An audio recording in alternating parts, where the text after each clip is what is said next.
Hello and welcome to TapeDeck Sessions with me, Josh Hayes, brought to you by TapeDeck. TapeDeck is the new online platform that connects casting directors with actors and creatives to receive, organize, and view self-tapes on one easy-to-use platform. Thank you very much for joining us.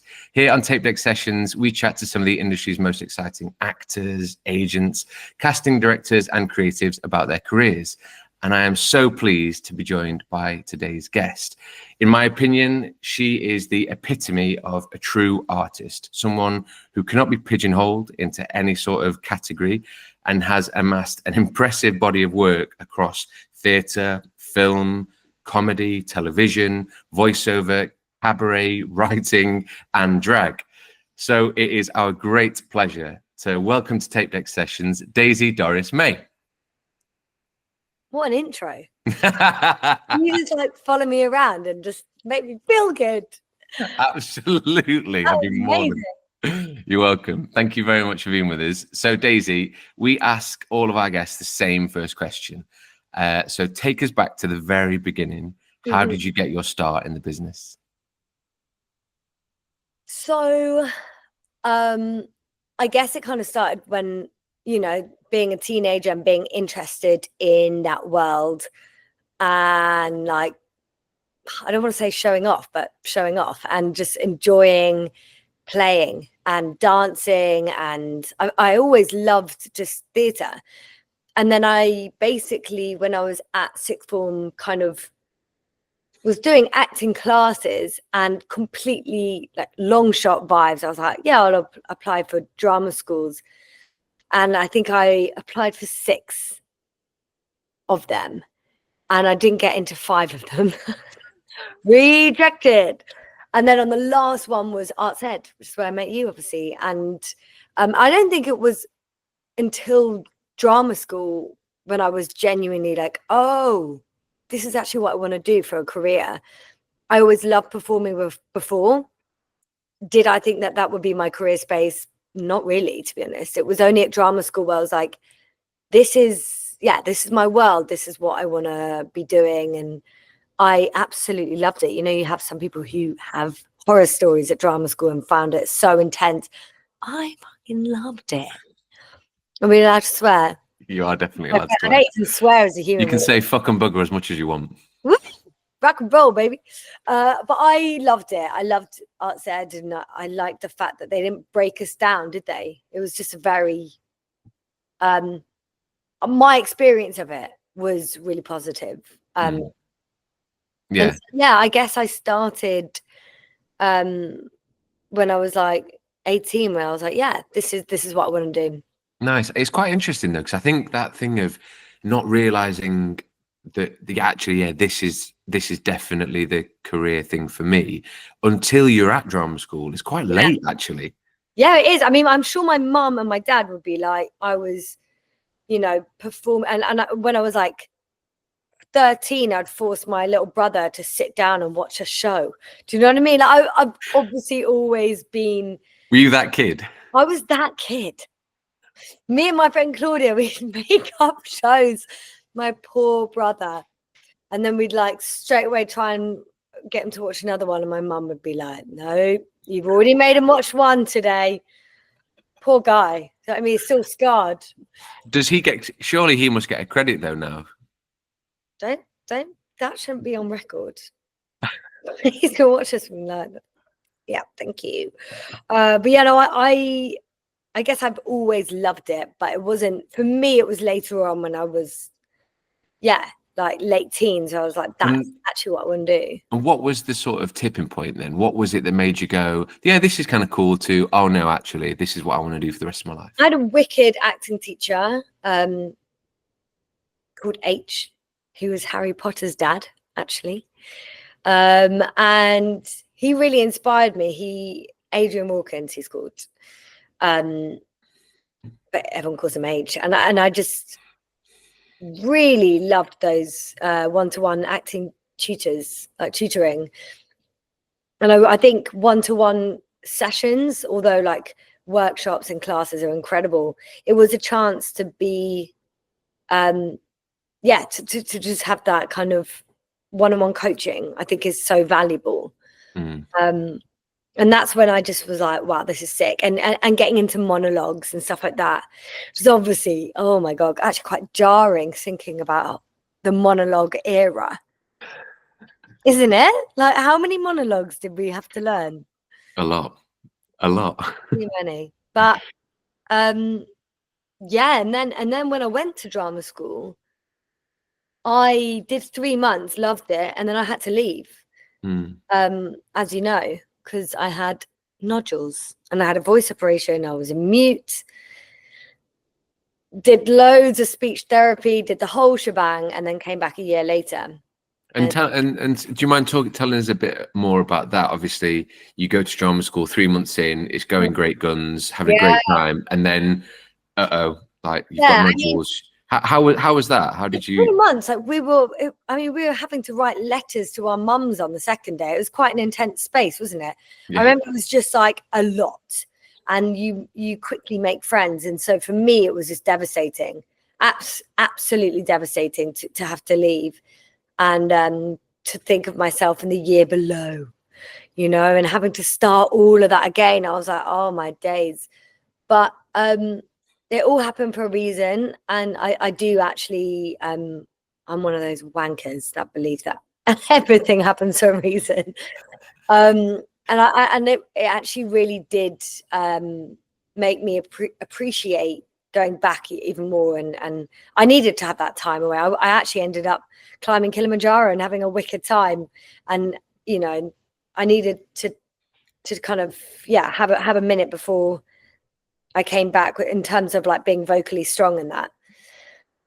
So then when I came back to drama school, it was an interesting experience because that was quite traumatic, to be honest, going through an operation. And I actually had to have another operation 3 years later because I still sounded like Phil Mitchell. And the nodules had grown back. It was a polyp on one side. It was all, I don't know if anyone watching this has had a vocal journey, but so much respect to anyone who has to really think about that. And it was a lot. It was really scary having to speak again after being a mute for 2 weeks. Really? Recognize your own voice. Wow. It sounded high pitch. And I've obviously sounded husky since I was like 13.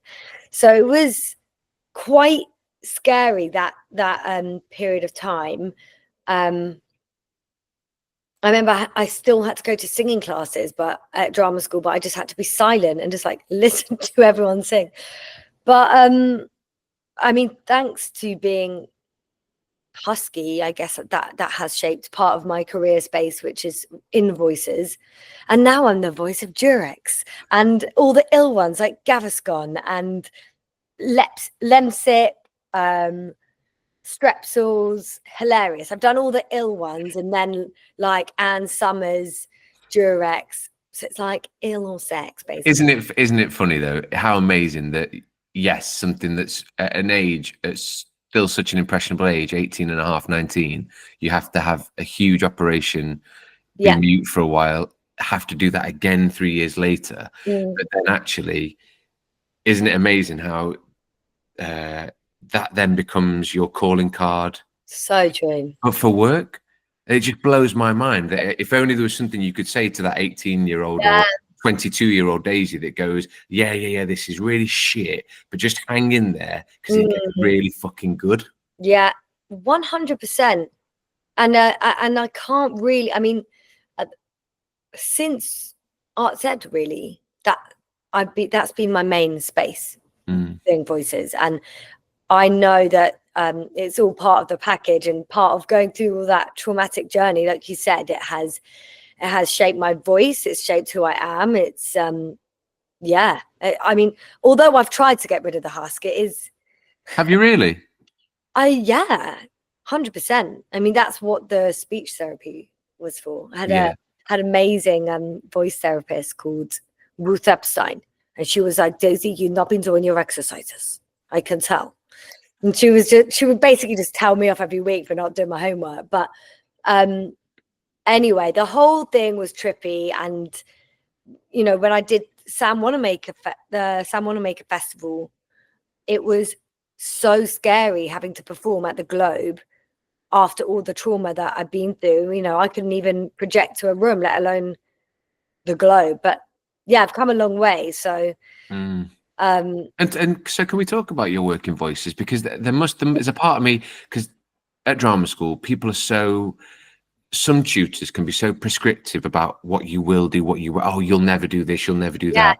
And was there any sort of, did you ever think that working in voiceover was an option for you? No.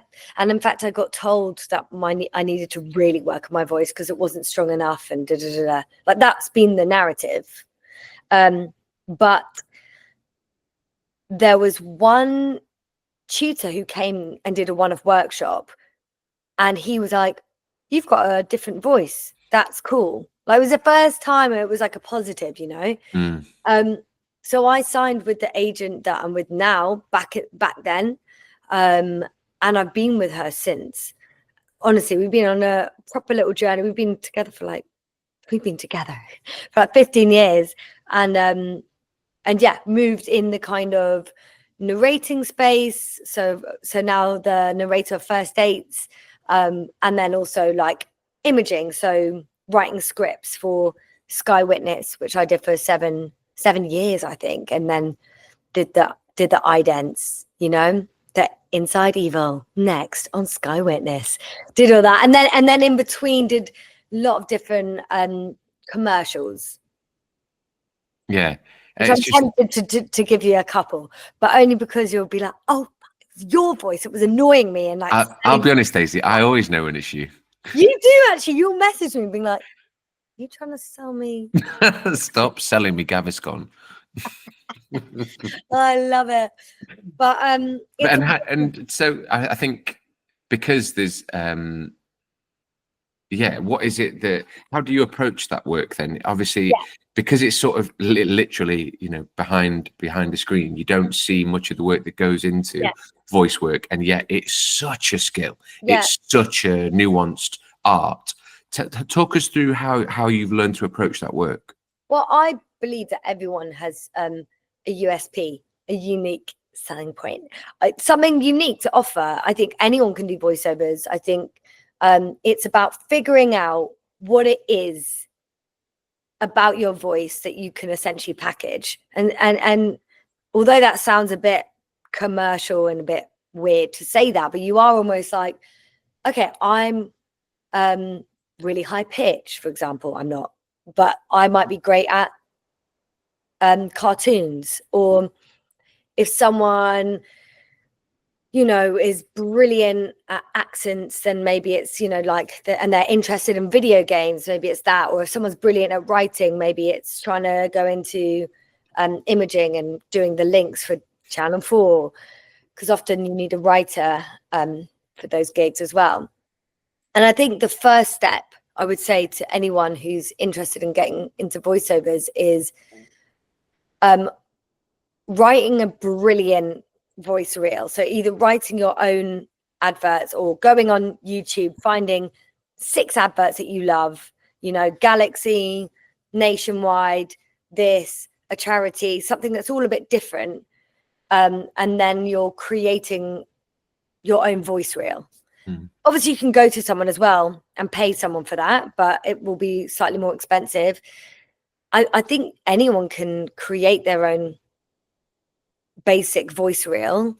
You know, there's enough friends, I'm sure, that can lend you a mic, and I would say it's worth splashing out, and if you can, and getting the sound effects and the music behind each of the adverts.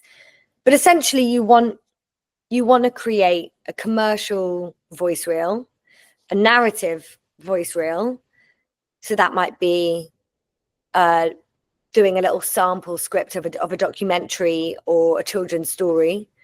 And then maybe a cartoon reel, which is can be anything and everything, showing off your range, showing off your accents.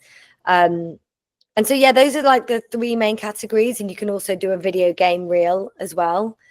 And I've been to several different people to get these reels, and there are so many amazing humans out there, and that's what they specialize in. But, you know, if it's not affordable to you right now, I would say start building them yourself and start figuring out what it is that you think you can do. And once you've got that voice reel, it's now reaching out to voiceover agents. And that might be email. Honestly, when I did it back then, I was writing letters. I don't think people are doing that anymore. I think I'm a bit of a caller, which again is a Marmite choice. That's just who I am. I'll just call people up and I'll be like, hello, do you need another voice? You know, this is what I think I'm good at. But has that worked for you? How's that work for me? Well, no, genuinely, I love the stories of how people have got indoors. And that's how I signed with my acting agent. So tell us about that. How did that come about? All right. I had just been in South Africa. I'd literally just proposed to the man that I'm with now. We got married. It was all a bit of a madness. Lockdown was happening. I had to pay to come back in one of those isolation hotels. Anyway, I diverge. I'm in one of those quarantine hotels. I'm bored. I'm like allowed 10 minutes outside in the daylight. Otherwise, I'm locked in this like prison for 11 days. And one of the afternoons, I'm like, I'm going to try and get an acting agent. So I called. She doesn't even know this, by the way. So then I actually call up my agent, Kelly, at 42. And I'm like, I know you're with this person who's a friend of mine. This is what I've been up to. Can I send you some stuff? And for me, I just think, oh my God, this is really bad advice that we're recording this and putting it out there. No. It's really not. It's genuinely not. I'm sure there will be agents. And also, if people take something from it, then great. If people don't, I don't care. I'm interested in you and how it came about. So it is genuinely interesting. I have always been a bit of a hustler, to be fair. Like, I think you need to have an energy of, you know, taking the initiative to write to people, to invite people to. I think any actor will appreciate there's an element of hustle that goes with it. I mean, maybe not for everyone, but that's been my journey and experience. And I think I really enjoy reaching out to people. I actually love it, you know, and I don't enjoy sitting down and writing emails, but if there's someone who I genuinely love and I know them through another person, I'm going to call them up, you know, and just be like, this is who I am, and this is what I've been up to, and these are the genuine reasons why, you know, I think I've wanted to reach out to you. And the minute it doesn't become genuine, you can hear it. Like if you copy and paste that email and you're sending it to 10, like, I love your work and your clients, boring. You know, people see that all the time. So I think if you're emailing or calling, whatever, it's finding that genuine thing to say. That's like, I love X, Y, Z, or I'm really interested in this. And going back to the voiceover thing in particular, I think it's really helpful if you say, my voice reels are attached. I've been told that my voice is like Morgan Freeman meets blah. You know what I mean? Or, you know, I really want to get into video games because I'm an absolute geek and I game every day. Like I'd find that kind of interesting. I'd be like, cool. Do you know what I mean? Yeah, I do. I genuinely love the idea. I think there's a lot of stuff that goes with that, like the courage it takes, because not many people call these days. We're all on WhatsApp, we're all on email, you know, across social media, Instagram. People probably communicate more via DM than they do via the phone. And so I love the idea that you just went, I really want to be represented by this person. I'm just going to call them up and ask them if I can send them some stuff. I think that takes so much courage and bravery in order to just go, I know they might go no. I know they might. Because was that the only call you made that afternoon? There was 2 other agents that I called, and both of them sent me really lovely emails back, watched my stuff, and then rejected me. I can't remember what happened there. Like I did have a few meetings from that. Big up the quarantine hotel. I mean, I think that there is something to be said that some casting directors and agents don't like that. I know that for a fact. And I'm not saying that, you know, cooling around every day is the way to go, but I think it's all about being genuine. And if you have something you want to say, you know, a lot of emails do just get lost in the ether. Yes. So, you know, try not to take things personally when you don't get reply. It's not you all the time. It's just yeah, absolutely. And so then obviously you had a really nice experience at drama school. So how was that, leaving drama school and working in the business? How did you find sorry guys, Daisy's melted. Why did no one tell us that you need to make your own stuff? Why did no one tell us that? What? Sorry if I was asleep in the classes, but I literally thought that. It was like, cool, go out, audition, like get booked up here, there, everywhere. I was so like naive, and I got my first 2 gigs within a month after drama school. Really? Lewis and Whitechapel. Wow. I was like, wicked. This is the vibe. This is it. And then after a while, I was like, okay, it's slower, and you know, getting the odd play, and you know, and then I think I did another few TV jobs the next year at like small bitty parts, nothing I could get my teeth into. And I think over the space of however many years, I just became bored of waiting, became bored of just feeling like, I mean, I did a part in The Last Kingdom. Do you know my character name?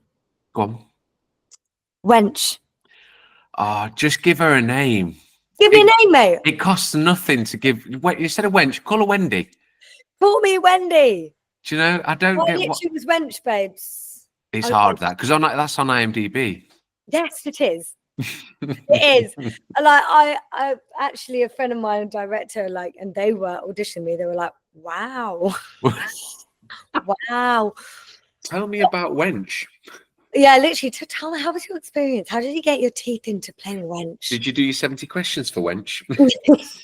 Literally. Oh my god. Yeah, and so yeah, I just got bored of feeling like. And was that did that take you a long time, or was that quite a quick thing? No, it took me a long time. It took me a long time, and I, you know, I mean, honestly, I've done every job imaginable. I feel like call center, nannying, hospitality. Sacked a lot of times in hospitality. It wasn't my vibe, but I'm really grateful for voiceovers, and that's why I think I encourage people to think about using their voice, support them, and to support their writing or acting. But it was actually in lockdown when I said to my friend Shiv, you know, Siobhan, I was like, oh, I really want to get into comedy, and she's gorgeously blunt. She was like, you haven't done any comedy in, like, you literally haven't put yourself out there. I think you're funny, but why do you think that anyone's going to book you for a comedy gig? Do you know what I mean? Like, with all the love in the world, if you want to do comedy, what are you putting out there? It was I think I'm putting it nicely. She was way more savage than that. So I guess I had that in my head, and then lockdown happened. I was living on my own, really bored, and I created these alter egos, and that's when I became a drag king, really. And wow, which we can speak about, but jumping forwards now, and I'm like, that was the turning point where Mpilo, my husband, actually said to me, he was like, why don't you just flip the switch, and from now on just think, you know, you actually have everything in your reach to create your own work. Like, we know amazing directors, we know amazing actors. By now, we know DOPs, soundies, like art designers. Like, I actually know so many amazing humans across the board. If you have an idea, why not write a short film and create it, or write your own work and, you know, put on an excerpt of a play at a scratch night. Actually start creating. I think from that point onwards, it's like shifted my perception. It's really interesting that, because obviously a lot of the people we talk to on TapeDeck Sessions, we talk about, oh, how has the industry changed? Tell us about the state of the industry, and particularly in agents, casting directors, anyone in production says, yeah, it's been a bit tough, it's been a bit tricky. There's not much money around. People aren't making a lot of stuff, and it's really interesting to hear you talk about actually going, no, let's take control of it, and if you've got something you want to make, go and fucking make it. Yeah, 100%. Because let's be honest, how many times a year do you get an audition through and you read that part and you're like, oh my God, they're queer, they're like, they've got faults, but they're funny. Oh my God, I want to play that role. Maybe once every 2 years, once every year. And, 20 other actors are going up for it. If I want to play the roles that excite me, which aren't, Wench and other roles that I've played, then I need to write them myself, really. And I'm not sat here thinking I'm an amazing writer at this moment. Like I'm still extremely like early days in my writing career, but I am more aware than ever that we need to start creating these opportunities for ourselves. And I'm really curious about you've reached a point now in your career where your work has reached a wider audience, or is starting to reach a wider audience. And how has the attitude of, I'm going to make my own work, I'm going to do my own thing, how has that affected how other people interpret you as an actor and as a creative now? It's a good question, because I think sometimes I'm a bit worried that I literally only post videos of me with a tash on. And I'm like, how am I gonna, still be taken seriously if, I did just do a little part in Downton Abbey, but that wasn't, I don't think people are there. I don't think putting out other work that's still creative hinders you necessarily from, straight drama or whatever. However, I do think it's like a focus thing and an energy thing. And I have a lot of respect for other actors, by the way, who they are like, no, I'm not a writer. I don't want to be a director. I don't even want to waste my time doing voiceovers. I love acting, and I want to go to classes every week. I want to work on my American accent.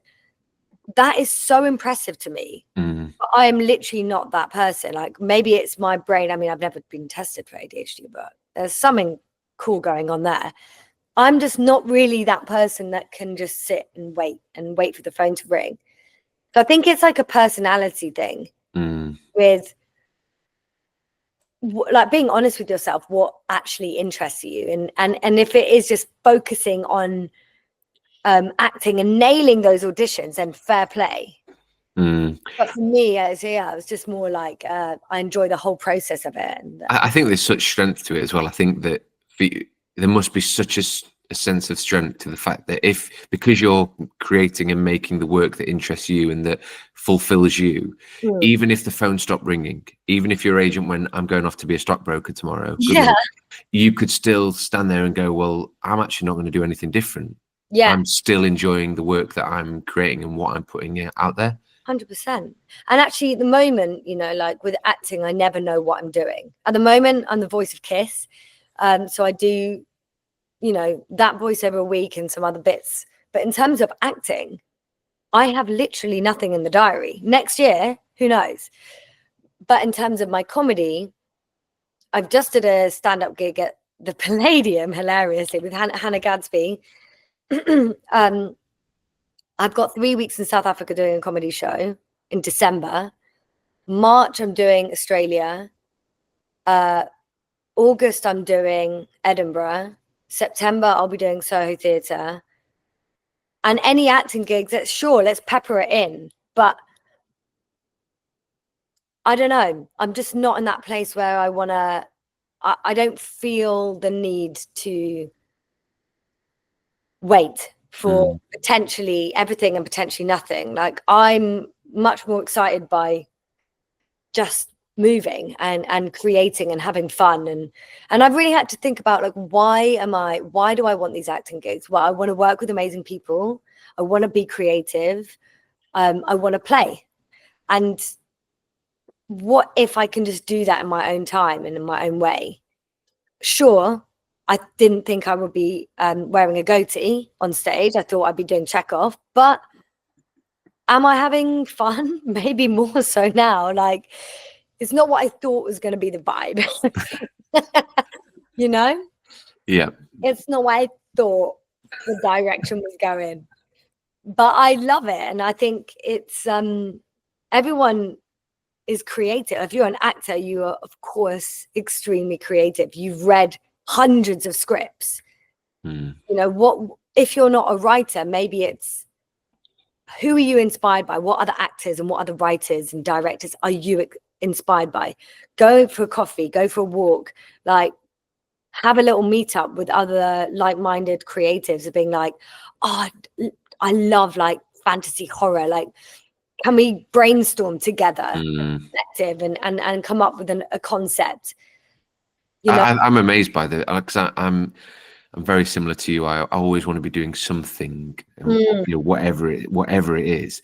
And I, like, you know, my wife Elsie, she's absolutely one of those people that you mentioned who can sit unemployed for 2 months, 3 months, and not worry, not think about phoning her agent, and just wait for the next thing to come along, get it, do it, finish it, and wait again. See, this is the pro that I'm talking about. I wish I was like your wife. It's honestly, it's the most impressive. It's the most impressive thing. And I think, yeah, to be able to go, actually, no, I don't want to write letters. I don't want to make phone calls. I'm just quite happy to sit and wait. Is also really impressive as well. But I wanted to ask you about, so the drag work. So tell us where that came from. Well, the first character that came was Karen, who's a self-appointed guru. And I just started doing like sketches with Karen. So I already knew that I liked doing sketches and filming stuff and going out into the public as a character. And then when lockdown happened, I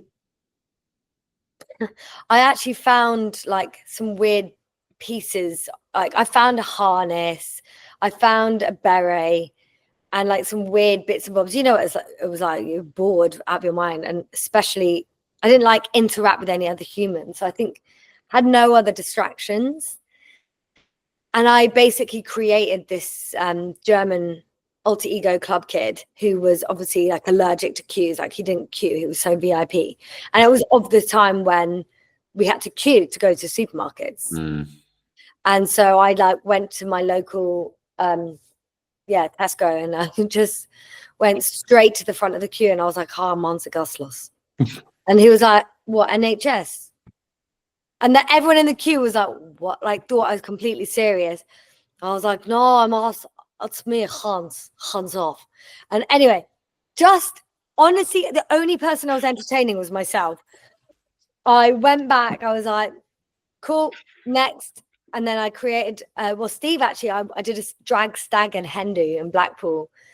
And then, really? And then I created Steve Porters for that night. And Steve came back in lockdown. And I live next to a garage, and these boys are very good friends of mine and very protective. I actually got, I had a break-in lockdown, and they've got my back, these boys, basically. And I created Steve inspired by boys from Guildford, my hometown. G-Town massive, bit embarrassing. Steve is also embarrassed being from Guildford, and it's playing on rather toxic masculinity. I actually, with the character, explore like the fragility of masculinity. Like being vulnerable and being okay with, asking for a cuddle and actually being quite sweet. And the boys from the garage actually caught me one day going out, and they were just cracking up, gave me overalls, gave me boots, and gave me a work experience, and put me out of the car, showed me how things work, like in character. Steve asked them, I was like, Danny, mate, you're like father figure to me, you know that? He's like, going along with it. And I asked him, as Steve, what's your one piece of advice? And he said, love everyone. It was the sweetest moment. So Steve had his own bubble with my neighbors. Hans, I was going out into the public, into different queues. And then after lockdown, did a cabaret. And from that point onwards, doing it live, I basically wanted to create a show where Hans and Steve were in the same show together whilst platforming other drag kings. I created House of Dons, which is, a platform for queer artists. And, we put on cabarets and parties, basically. And so have since then performed at festivals and Soho Theatre and the Box. And it's been a fun journey. I would say the cabaret space is incredible. It's challenging because you're around your late nights, you're to do that work at theatre, you tend to be sober, right? In the cabaret space, it's like normal to, be having tequila right before. And so that was a bit of a shift for me, that world isn't that healthy for me personally at the time. And I've had to create my own boundaries of, if my show's starting at 1 a.m., finding that energy in where you're about to do a lip sync and a whole moment, then it's intense. Yeah. Festivals, but it's completely exploded my world and been a real.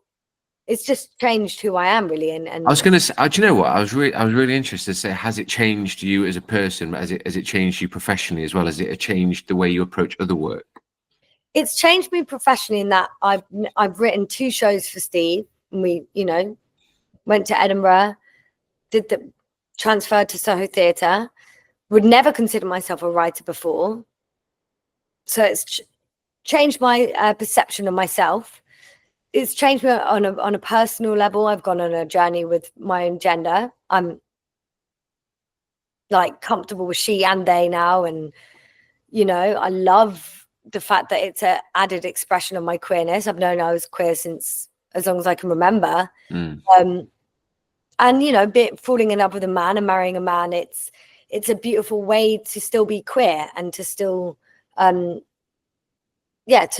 kind of, it's an expression of myself, which is really lovely. And then also it's just, opened doors for me, I guess, in terms of being able to invite industry casting directors. They still do come to my drag shows and enjoy that. And so, back in the day, I would be inviting, please come to, I don't know, Bristol Tobacco Factory for As You Like It. Now I'm like, come to the Box and watch Hands Off and Steve. It's a nice excuse to invite and to stay in touch with people, but less focusing on that now and more focusing on just my own journey and where I want to take them next. There must have been a real moment for something that sort of came from entertaining yourself in COVID. Yeah. To then giving that out to the world. I always think if anyone has written something or created something themselves, there must be a real sense of trepidation about putting that out into the world. Did you find that? Oh my days. Wild. Really? It's so scary when you are putting out your own work because it's so much more personal. If you're doing someone else's writing, you can blame, well, I can only speak for myself. I could be like, oh, the writing wasn't that great, or it was I don't know. It's less personal. When you're putting out your own work, it's definitely scary, but I would encourage anyone to just press the upload button because generally speaking, people just love supporting other people's quirks and projects and, whatever that is. Like if you can sing, like why not? If you're thinking about putting something out, a sketch or whatever it is, and I kind of think it's, although I can appreciate how scary it is, I also think that there's something really amazing about that, actually. Yeah, I always think that the what's the bigger fear? The fear of putting it out there, or the fear of how you will feel, the regret you will feel from not putting it out there in months and years to come? Yes, 100%. I mean, I have a weird relationship with social media. I can't say I love it. However, I think with, you know, I desperately hate the doom scroll, which we've all got into. But I think if you are trying to put your own work out there and you're able to be strict with how much you're on there and try and not read, you know, keeping tabs of how many people have like that's all bollocks. If you can just try and own the fact that you're putting something out there, if it doesn't work, sick, who literally no one cares, to the next. I think there's something amazing about that. Yeah, and again, is that there seems to be this theme in the conversation that we're having about strength. I think there's such strength to that. It's so admirable to be able to go, do you know what? If people don't like it, fine, I'm going to put it out there anyway. What have you put out that you've kind of enjoyed sharing with the world, if you like? TapeDeck. I've really enjoyed that. I've really enjoyed making something that's gone, we've made this for this community to help them, to help everyone in that community. What do you think? And if people like it, great. If people don't, fine. Yeah. Scary when you first did that. Can you remember? Yeah, it was actually a bit scary in the sense of this might be shit. But then you think, I always come back to it and I think, maybe if it's shit, no one dies. It doesn't matter. It doesn't matter. Yeah. Just do it, because you'll feel glad that you did once it's done. And if you don't, you'll feel worse because you haven't. 100%. And ultimately, this is something that you geek out on, right? Yeah. And if you geek out on it, and if you're passionate about it, the odds are people in your circle are going to enjoy that. And the likelihood is there are other people that are searching for that, and it's going to, you know, bring some smiles or I mean, it's funny with TapeDeck, we know we're not reinventing the wheel. We've essentially found a neat way of sharing self-tapes between actors and casting directors and production. It's not reinventing the wheel, but it's solving a good thing, and it's something we can do more based off of that. And I think what's amazing about what you're doing is, I think it brings a lot. I think it's like leading by example. There are so many people out there who would love to do their own thing, but daren't or don't know how. And actually, I think the really great thing to hear is for someone just to go, I was in a hotel room and I wanted an agent, so I called one. I was in lockdown and I wanted to create my own work, so I did it. And I think that's a really good thing to do. Like, just start, just do it. You know, if it's easier said than done. And I think sometimes, though, that might be frustrating to hear as well. Like, what do you mean just do it and put it out there? And I think there's been some things that have been amazing that is worth mentioning. Soho Theatre do lab groups, and they do oh my gosh, sorry, hilarious, getting a little cheeky phone call. You still there? I'm here. Campanengo, you still there? Yeah, I basically think that Soho Theatre is a wicked space to do courses. They do Edinburgh lab groups, they do comedy, they do improv, they do stand-up, they do drag labs. I just did a course at the FA, the Free Association, the improv course. I've been doing improv for 15 years, but it's being around other humans and just playing. So I'd recommend, like, if you are like wanting to be creative, but also feeling that frustration of, yeah, but that's easier said than done. I think that's so normal, and everyone feels like that. And what do you think where do you think that thing goes of the first step for someone, if someone is feeling that of going, yeah, I think it's looking out at what courses there are, or a class maybe, or a workshop. is one route, because you are going to be around other people who might want to be creative with you. And I think it's just like figuring out what it is. For example, like one thing that I used to love doing, because me and Ampilo are absolute geeks, we'll look at someone we're inspired by in their career, and we'll work backwards of like, wow, okay, so they did that, then they did this. So what did they do before that? So I'm obsessed with Sacha Baron Cohen, obviously. So I'm like, okay, so he had his own films, but before that was his TV sketch show. Then it was before that was, you know, or like looking at Statlet's Flats, or people just do nothing, you know, they started on YouTube. Or so for me, looking at my comedy heroes, I like to occasionally just check in with where am I trying to go, seeing that route backwards. I think that's a great way of looking at it.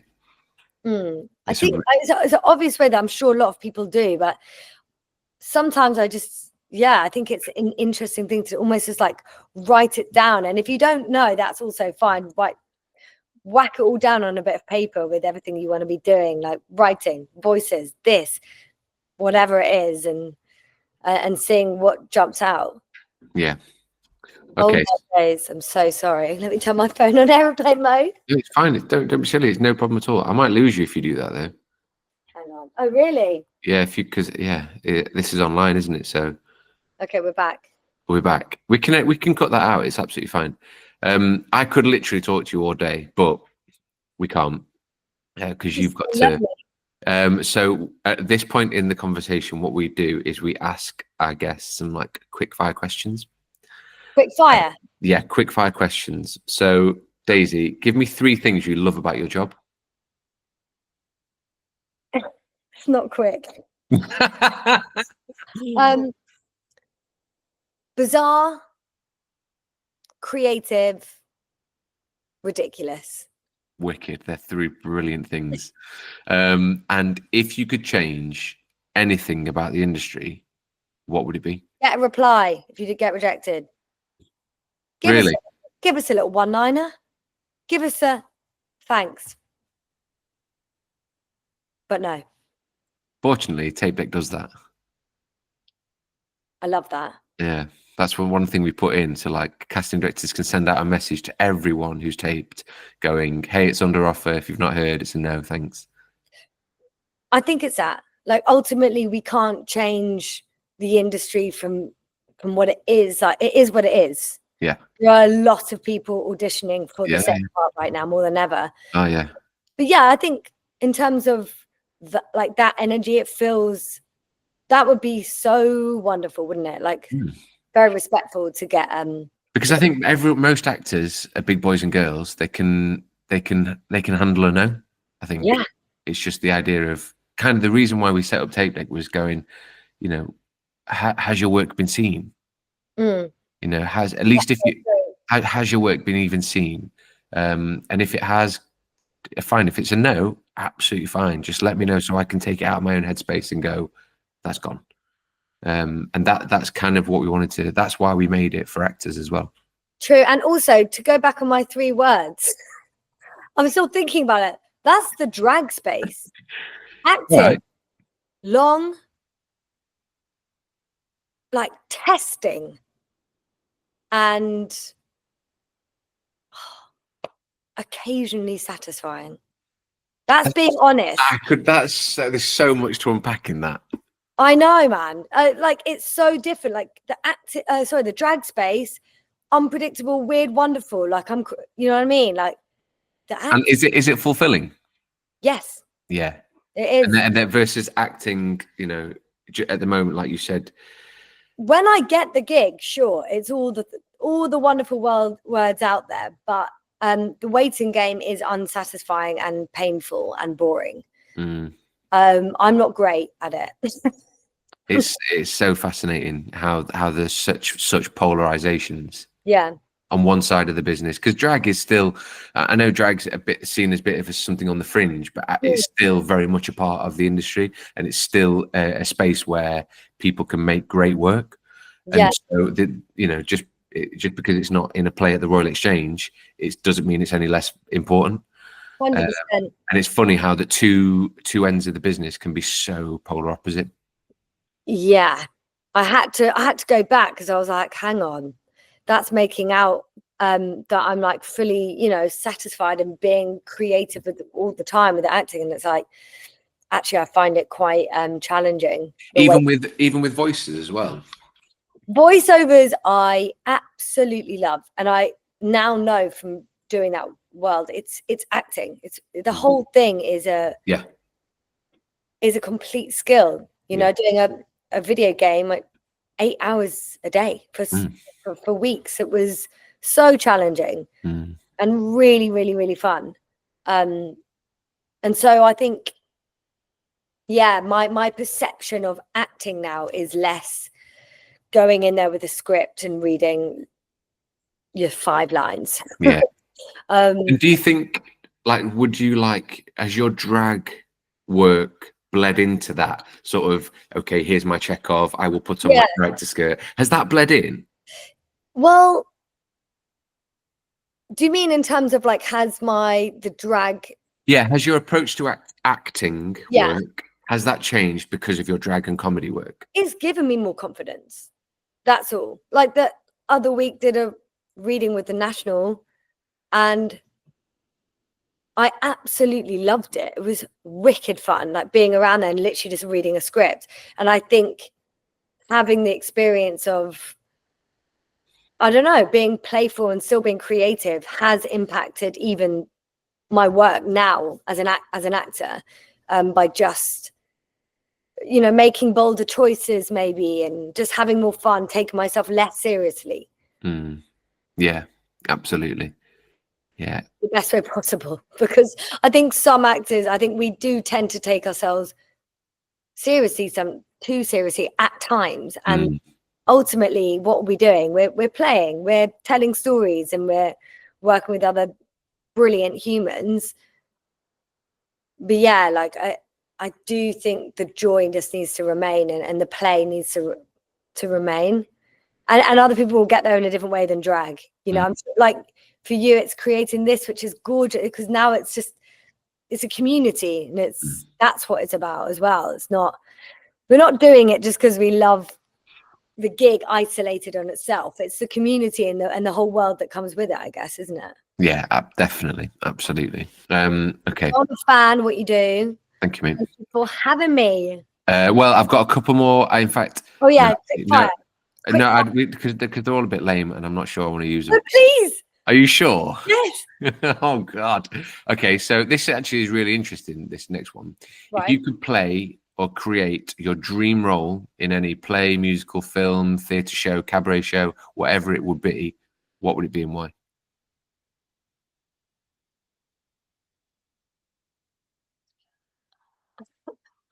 I think I'm going with, I'm really not quick fire, by the way. That's fine. So no one's quick fire. You know what? You just had Sarah Impey on, who's one of my best friends. I think it's to play a juicy role like that with incredible writing that is punk, political, so important, but funny as FC UK. To have a role in a show like that. Yeah. Once in a career kind of thing, isn't it? I mean, Lady Parts. Yeah. One of the best shows of the decade. Yeah. So yeah, that's what okay, and Desert Island. You're on a desert island. You're on a desert island. You can take with you one film, one play, one musical. What are you having? I'm taking Chicago. I love Chicago so much. That was really that was so quick to answer that. It was like you thought of it before. Chicago. I'm taking Leon. Leon's always been my favorite film. Daisy. Could have been Finding Nemo though, but it wasn't. It was Leon. Balance. And play. Should I just take the vagina monologues? They're great. You can take them. You can take wherever you want. It's your desert island. Yeah, I'll take them. Okay. Yeah, brilliant. I'm happy. Chicago, Leon, and vagina monologues. I mean, that's balance. That's very varied. And then finally, Daisy, give us an actor, a casting director, or a creative, someone that you think we should be looking out for in the next 2 to 3 years. Okay. Oh,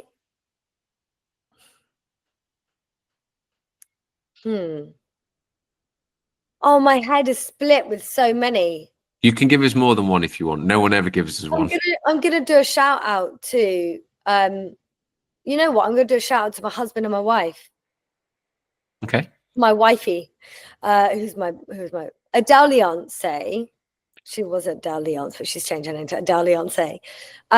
Is one of the most brilliant actors and is moving into the directing space. And so I think that she's going to be one of the greatest directors of our time.